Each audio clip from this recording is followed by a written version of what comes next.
Violence చేసినా justified జనాలు చాలా నరకాలరా చంపాలనే ఇది ఉండదు. మీరు అలాంటివి ఏదైనా మీ కళ్ళ ముందు విజువల్ అయితే మీరే నరికేస్తారు మరి స్ఫూర్తిగా.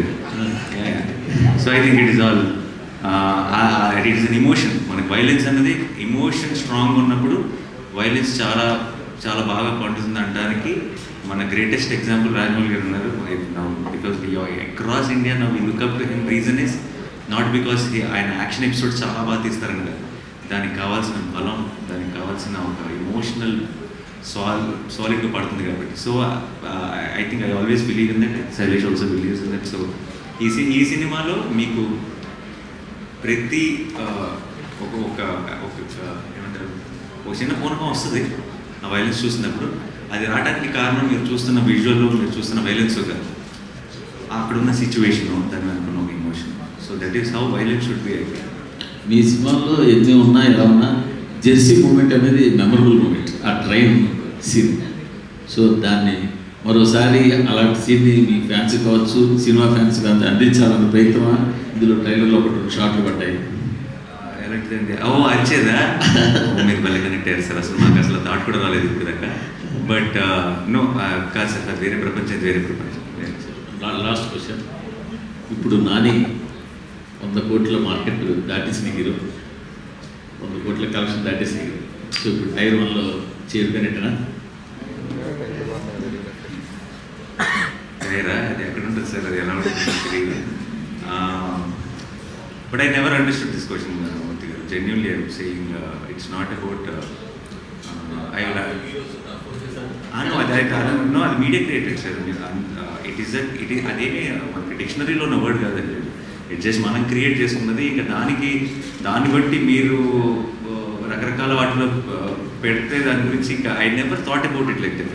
It sometimes it feels weird. నన్నే కాదు అసలు ఎవరినైనా సరే.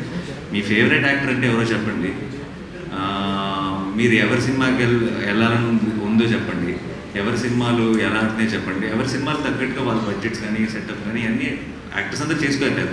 ఈ ఛాంబర్స్గా ట్రైన్ లాగా బోగిల్గా సపరేట్ చేసి ఎందుకు కూర్చోబెడుతున్నారు తెలియదు కానీ, but I never believe it doesn't actually. It's a very అనొచ్చలేదు తెలియదు, అసలు చాలా స్టూపిడ్ కాన్సెప్ట్ అండి అది. అది ఎందుకు ఎవరు స్టార్ట్ చేస్తారో తెలియదు, బట్ దాన్ని మనం అందరం పెంచి పోషిస్తున్నాం. ఆపేయాలి. ఆపితే సినిమా ఇండస్ట్రీ బాగుంటుంది, సినిమా ఇండస్ట్రీ బాగుంటే మీరు బాగుంటుంది, నేను బాగుంటుంది, అందరూ బాగుంటుంది.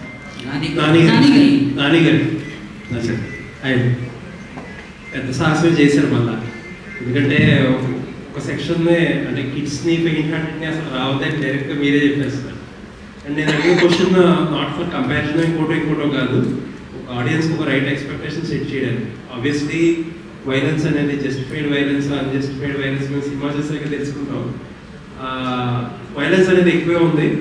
ఒక మీటర్ సెట్ చేయాలంటే ఆడియన్స్ ఒక ఎక్స్పెక్టేషన్ సెట్ చేయాలంటే ఇప్పుడు యానిమల్ కానీ, కిల్ కానీ, మార్కో కానీ ఏ లెవెల్లో ఎక్స్పెక్ట్ చేయొచ్చు వైలెన్స్?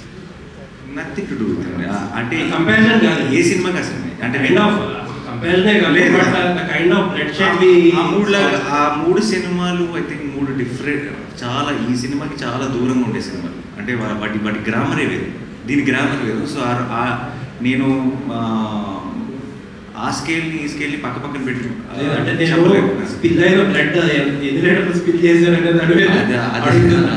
లెక్కలు చెప్తాను. అలా ఏం లేదు కానీ but it is a very, మీకు ట్రైలర్లో చూసినప్పుడైనా మీకు వైలెన్స్ అని అనిపించవచ్చు, కానీ మీరు సినిమా చూస్తున్నప్పుడు వైలెన్స్ ఎంత ఉందో అంత మీకు థాటే రాదు. మీరు జస్ట్ కథతో ఫాలో అవుతారు, మీరు ఆ నరేటివ్తో ఫాలో అవుతారు, నెక్స్ట్ ఏంటి అని చూస్తారు. సో అప్పుడు మీరు ఇలా సపరేట్గా వైలెన్స్ అని సపరేట్ చేసి చూడరు. అది మేబీ ట్రైలర్ కాబట్టి మీరు, లేదంటే మీకు పాత ఇంతకుముందు ఎగ్జాంపుల్స్ ఉన్నాయి కాబట్టి మేబీ ఇమీడియట్గా మీకు అన్ని మైండ్లో ఫ్లాష్ అయి ఉండొచ్చు. బట్ ఒక్కసారి థియేటర్లోకి వెళ్ళిన తర్వాత మీరు ఆ హిస్టరీ, ఆ ప్రపంచంలోకి వెళ్ళిపోతారు, ఆ కథనే ఫాలో అవుతారు, నెక్స్ట్ ఏంటి అని ఒక క్యూరియాసిటీతోనే సినిమా అంతా చూస్తారు. Thank you.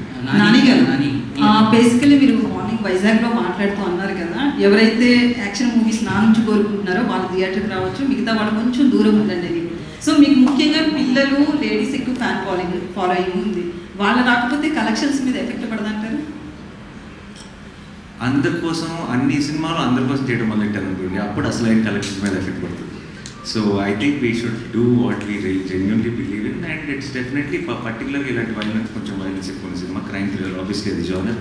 అది మనకి తెలిసినప్పుడు, అది పిల్లలకి కాదని తెలిసినప్పుడు మనమే ఇప్పుడు వాళ్ళు ఏ సర్టిఫికేట్ ఇవ్వబోతున్నారు కాబట్టి నేను పిల్లలు వద్దని చెప్పడం కాదు, అది నా బాధ్యత, నేను చెప్పాలి, నేను తీసుకెళ్ళను కదా నా కొడుకుని.